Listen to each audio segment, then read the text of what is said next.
현대 사회의 글로벌 기업들은 다양한 국가와 민족의 문화적 특징을 분석하고 그에 맞는 전략을 세워서 침투합니다. 이들의 비즈니스 전략 중 대표적인 세 가지가 있는데요. 먼저 글로벌 현지화 전략입니다. 세계적으로 유명한 햄버거 회사는요, 한국에서는 불고기 버거를 팔고요. 인도에서는 채식주의자를 위한 베지버거를 판매합니다. 빠르고 간편한 햄버거라는 기업의 핵심 가치는 유지하되 형식적인 맛은 철저히 현지화한 것입니다. 다음으로는 거점 도시 전략입니다. 대표적으로는 모빌리티 서비스나 배달 서비스 같은 분야에서 볼 수 있는 비즈니스 전략입니다. 인구 밀도가 높고 유동인구가 많은 도시를 먼저 공략하는 전략인데요. 서울의 강남이나 뉴욕의 맨하탄 같은 도시를 먼저 성공하면 주변의 소도시로 퍼지는 것은 시간 문제입니다. 마지막은 오픈소스 전략입니다.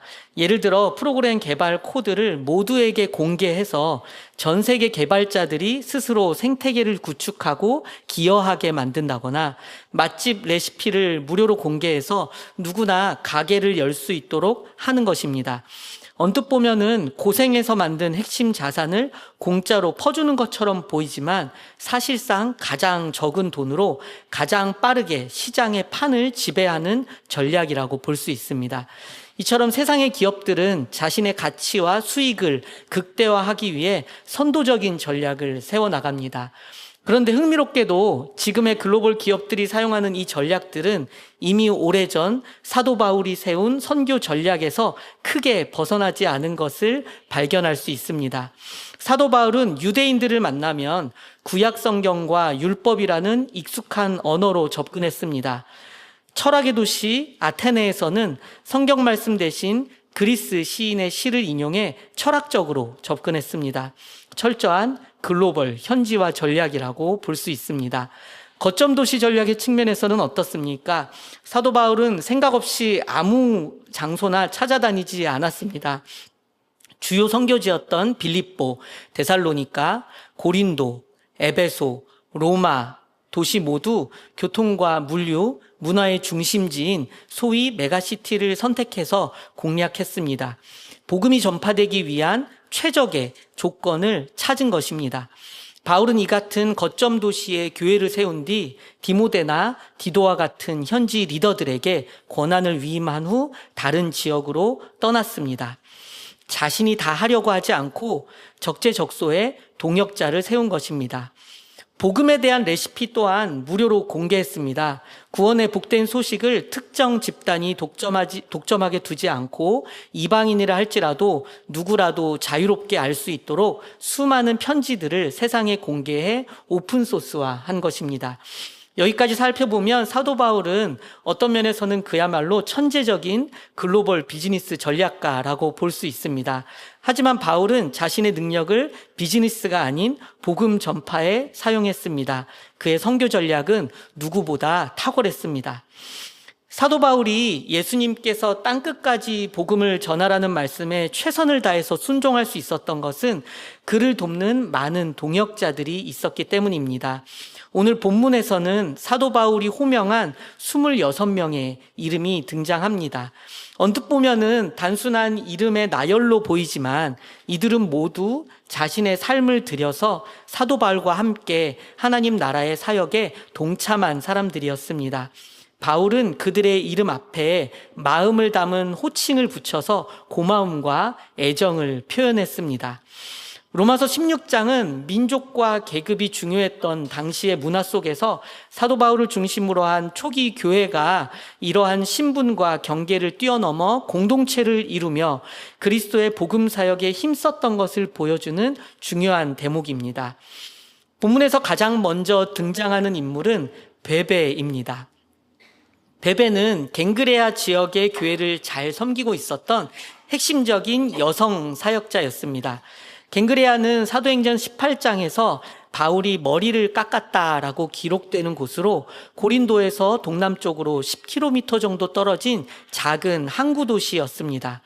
바울은 베베를 로마의 교회들에게 우리 자매라고 소개하면서 무엇이든지 필요한 바를 도와달라고 요청합니다. 그리고 그 이유를 베베가 사도 바울 자신뿐만이 아니라 여러 사람들의 보호자가 되었기 때문이라고 말합니다. 특별히 바울은 베베에게 신세를 많이 졌다고도 했습니다. 짧은 문장이지만 사도 바울이 복음전도 사역을 하면서 처했을 난처한 상황 가운데 때때마다 교회의 일꾼이었던 베베 집사님이 얼마나 큰 힘이 되었을지 짐작이 가는 대목입니다. 바울은 고린도에서 로마서를 썼고 베베를 통해 로마에 이 편지를 전달한 것으로 보입니다.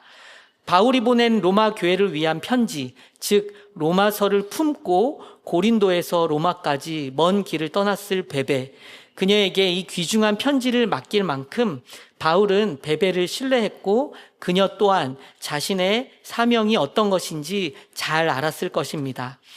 베베를 소개하는 바울의 표현에서 그녀가 작은 일에도 정성을 다해 헌신해 왔던 모습들을 충분히 짐작할 수 있습니다.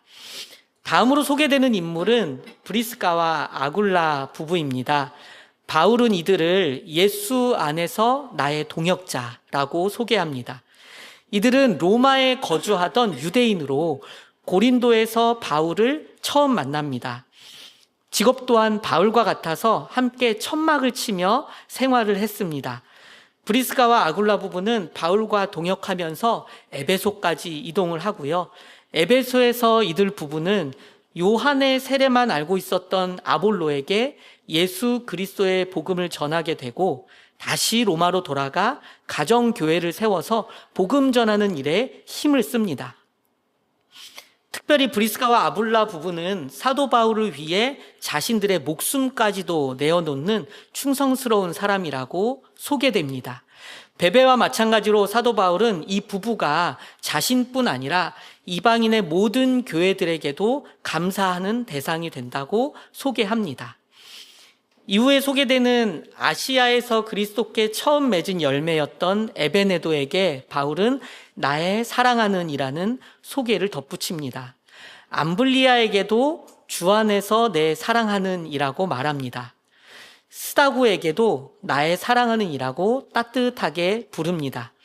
사도 바울은 이처럼 자신과 함께 동역했던 이들에게 하나하나 자신의 마음을 표현합니다. 단지 이름의 나열로만 여긴다면 지루한 인물 소개의 반복일 뿐인 로마서 16장이 로마서의 어떤 본문보다도 사도 바울의 개인적인 진심이 느껴지는 사랑의 편지로 보이게 됩니다. 이처럼 바울은 로마 교회들에게 하나님의 복음을 소개하면서 자신과 함께 예수 그리스도의 이름으로 수고한 동역자들을 꼼꼼히 소개합니다. 저는 오늘 본문을 묵상하면서 저의 동역자들을 떠올려 보았습니다. 20년 전부터 지금까지 함께 해온 관계에서부터 새롭게 하나님께서 보내주시는 동역자들까지 돌아보면은 하나님께서는 주의 복음을 위해 헌신하는 작은 자들의 걸음마다 꼭 맞는 동역자를 붙여주십니다. 지칠 때 힘이 되고 난처할 때 도움이 되는 이들 덕분에 우리는 믿음의 걸음을 멈추지 않을 수 있습니다. 그런 면에서 오늘 본문은 사도 바울의 사람들에 대한 단순한 소개처럼 보이지만 결국은 이 사람들을 한 명 한 명 모아주신 하나님의 배려의 손길과 놀라운 섭리를 이야기하고 있습니다. 하나님은 사람을 통해서도 사람을 통해 오늘도 일하고 계십니다. 우리 길목교회 공동체도 마찬가지입니다. 우리는 서로에게 사도 바울이 되어주고 베베가 되어주고 브리스가와 아굴라 부부가 되어줍니다. 저는 이렇게 따뜻한 손길로 삶 속에서 사역을 이뤄가시는 하나님의 사랑이 참 좋습니다. 이렇게 본문을 찬찬히 읽어 내려가다 보면은 무난하라라는 반복적인 말이 이어지다가 주 안에서 택하심을 입은 루포라는 인물에 이르러서는 문득 어머니를 언급한 소개에서 머물게 됩니다. 그리고 사도 바울은 그의 어머니가 곧 내 어머니라고 소개를 합니다. 마치 십자가에 매달리신 예수님이 그의 어머니 마리아를 바라보면서 옆에 있는 요한에게 요한이 이제는 당신의 아들이라고, 또 사랑하는 제자 요한에게는 마리아가 이제 너의 어머니라고 말씀하신 장면이 떠오릅니다. 루포는 마가복음 15장에 등장하는 구레네 사람 시몬의 아들로 보입니다. 시몬은 잘 알다시피 예수님의 십자가를 대신 지고 걸었던 인물입니다. 그리고 오늘 본문에서 언급된 시몬과 동일인으로 여겨집니다. 구레네는 현재 아프리카 북쪽에 위치한 리비아의 수도 트리폴리입니다. 이곳은 예루살렘까지 상당히 멀었기 때문에 당시 구레네 사람 시몬은 절기를 지키기 위해서 구레네에서 예루살렘까지 꽤 먼 거리를 힘들게 걸어왔을 것입니다. 마가복음에서 시몬에게 억지로 십자가를 지웠다라고 표현되지만 어쩌면 하나님께서는 이런 먼 길을 마다하지 않고 걸어왔던 시몬의 믿음을 보시고 그에게 자신의 아들 예수 그리스도의 어깨 위에 얹은 무거운 십자가를 잠시나마 대신 맡기시는 특별한 순간을 선물하신 것인지도 모릅니다. 한편으로는 마가복음이 로마 기독교인들을 위해 쓰여졌다는 것으로 보아서 알렉산더와 루포의 아버지 구레네 사람 시몬이라고 굳이 구체적으로 기록한 것은 당시 마가복음의 독자들이 루포의 가족들을 이미 잘 알고 있었던 것으로 볼 수 있습니다. 즉 루포와 그의 가족은 초대교회를 위해서 헌신함으로써 공동체 안에서 인지도가 높았던 것으로 보입니다. 예수님의 십자가를 대신 지고 걸었던 자신의 아버지에 대한 기억이 남아있을 루포는 주 안에서 택하심을 입은 이라고 소개되어지는 것으로 보아 그 또한 사도 바울의 사역을 잘 도왔을 것입니다. 뿐만 아니라 사도 바울은 루포의 어머니를 곧 자신의 어머니로 여겼을 만큼 이 가정과도 친밀했던 것 같습니다. 예수 그리스도를 믿는 신앙의 계승이 잘 이루어진 가족과 예수 그리스도를 만나서 극적인 변화를 경험한 사도 바울의 연합을 발견할 수 있는 대목입니다. 이렇게 하나님께서는 바울의 사역을 위해서 든든한 동역자들을 준비해 주셨습니다. 바울은 수많은 동역자들에게 감사와 사랑의 마음을 담아서 로마 교회에 편지를 보냅니다. 여기에 언급된 사람들은 모두 성별과 신분, 출신이 다양합니다. 유다, 소아시아, 그리스, 로마, 북아프리카, 동방지역까지 다양한 출신의 사람들이 보이는데요. 유대인과 이방인들을 가리지 않고 함께 동역했던 사도 바울의 모습 속에서 그리스도 예수 안에서 모두 하나다라는 사도 바울의 신학적인 선언의 실천을 발견할 수 있습니다. 갈라디아서 3장 28절 말씀입니다. 너희 유대인이나 헬라인이나 종이나 자유인이나 남자나 여자나 다 그리스도 예수 안에서 하나이니라. 아멘. 재미있는 사실은 로마를 한 번도 가본 적이 없는 사도 바울이 로마 지역의 교회를 위해 쓴 편지의 마지막에 26명이나 되는 로마의 동역자들의 이름을 거명하며 안부를 물었다는 것입니다. 이것이 어떻게 가능했을까요? 1세기 로마 제국을 둘러싼 지중해 세계는 유동인구가 무척 많았습니다. 이것은 로마 제국의 도로망과 지중해의 해상무역 등 교통망이 잘 형성되어 있었기 때문입니다. 따라서 바울이 에베소와 고린도, 빌립보, 데살로니가 등지에서 활동하는 동안 로마 출신이나 로마로 향하는 사람들을 어렵지 않게 만났을 것입니다. 브리스가와 아굴라 부부가 대표적인 예입니다. 그들은 AD 49년 로마의 클라우디우스 황제가 유대인이었던 그리스도인들을 강제로 추방했기 때문에 로마를 떠날 수밖에 없었습니다. 그들은 고린도를 거쳐 에베소를 지나는 동안에 사도 바울과 함께 살았습니다. 그리고 AD 54년 클라우디우스 황제가 죽자 추방령이 해제되면서 로마로 귀환하게 됩니다. 어떻게 보면 클라우디우스 황제의 그리스도인 박해로 인해서 도리어 로마를 위한 사도 바울과의 중요한 선교적 네트워크가 형성된 것으로 볼 수 있습니다. 억울하게 추방당했던 브리스가와 아굴라, 그런데 그 추방이 고린도에서 바울을 만나게 했고 에베소에 교회를 세우게 했고 결국은 로마로 돌아가 그들의 집에 교회가 세워졌습니다. 마치 형들에 의해서 억울하게 내동댕이 쳐졌던 요셉의 구덩이가 애굽의 왕궁이 된 것처럼 억울하고 치욕스러운 추방의 상황이 가장 전략적이고 효율적인 선교의 통로가 된 것입니다. 우리는 이 모든 일을 계획하신 분이 하나님이라는 것을 고백할 수 있습니다. 한 번도 가보지 못했던 로마라는 땅에는 이미 바울을 알고 그를 위해 목숨까지 걸었던 사람들이 예비되어 있었습니다.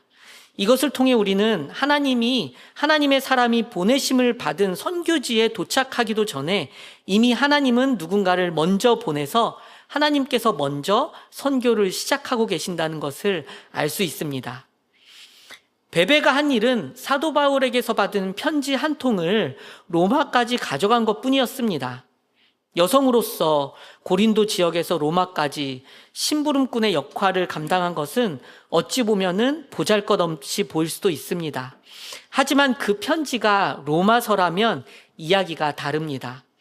이 한 통의 편지로 인해서 하나님 나라의 역사가, 교회의 역사가 우리에게까지 이어졌기 때문입니다.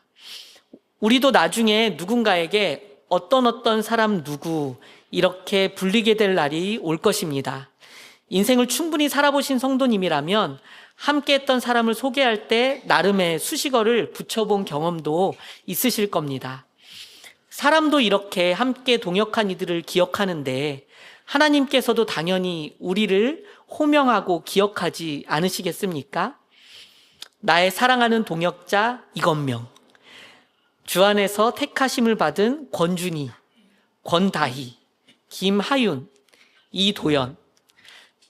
그날이 오면은 여러분은 어떤 수식어로 불리시기를 원하시나요? 중요한 것은 본문에서 불려진 호명들은 하나같이 세상적인 성취나 업적 때문에 얻어진 것이 아니었다는 것입니다. 하나님께서 그의 아들 예수 그리스도의 핏값으로 사신 우리의 존재가 세상에서와 같이 뻔하디 뻔한 성취와 업적으로 인정받고 증명해야 하는 대상이 되지 않았으면 좋겠습니다. 때로는 거창하지 않아도 믿음을 지켜나가는 우리의 삶이 즐거운 일상이 되었으면 좋겠습니다. 새벽 이슬 같은 우리 길목교회 청년들에게 또 코너스톤 친구들에게 그리스도 안에서 좋은 동지들이 많이 생겼으면 좋겠습니다. 삶을 나누고 감정을 나누고 함께 울고 웃을 수 있는 비교와 경쟁 투성이의 세상과는 전혀 다른 친구들 말입니다. 이제 우리 물맷돌들은 성도님들의 사랑에 힘입어서 2달간의 준비 기간을 잘 보내고 드디어 일본 땅을 밟게 됩니다. 돌이켜보면은 작년 여름에 왜 갔는지도 모르게 뜬금없이 떠나게 된 저만의 일본 비전 트립을 위해서 김홍현 목사님의 소개로 추미유키 전도사님과 가족들을 만나게 되었습니다. 미유키 전도사님은 우리 교회로 오셔서 물맷돌들의 일본어를 가르치시느라 1달 넘게 헌신해 주신 마유 선생님을 소개해 주셨습니다. 그리고 신실한 주님의 일꾼이신 장현주 선생님이 저와 물맷돌들의 멘토이자 기도의 파수꾼으로 동행해 주십니다. 뿐만 아닙니다. 하나님의 사랑하는 딸 김지영 집사님께서 우리 길목교회로 데려오신 귀한 딸 영서자매가 청년을 대표해 물맷돌들을 인솔하게 됩니다.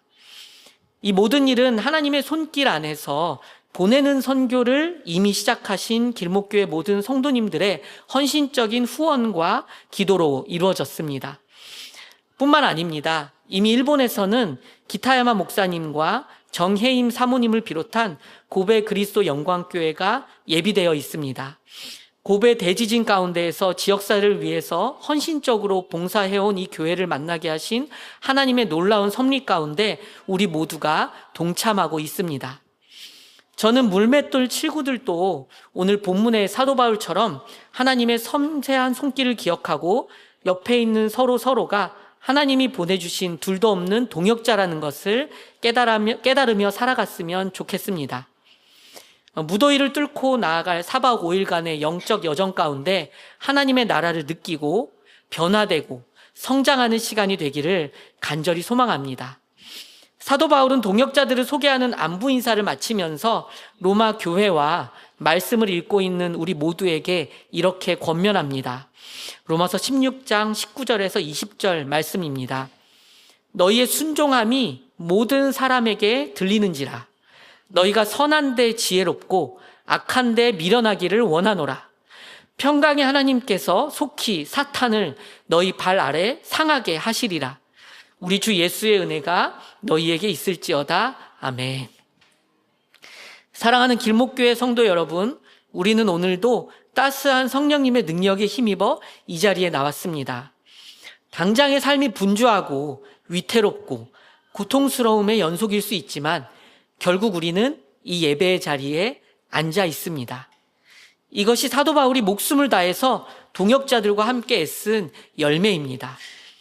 그리스도의 사랑 가운데 거하는 것, 하나님의 마음을 깨닫고 그분의 음성을 듣는 일상을 살아가는 것, 갈수록 모호해진 하나님의 가치와 세상적 가치의 경계선 위에서 말씀 가운데 선과 악을 분별하고 기도로서 주님의 은혜의 해를 기대하는 삶이 여러분 앞에 놓여 있습니다.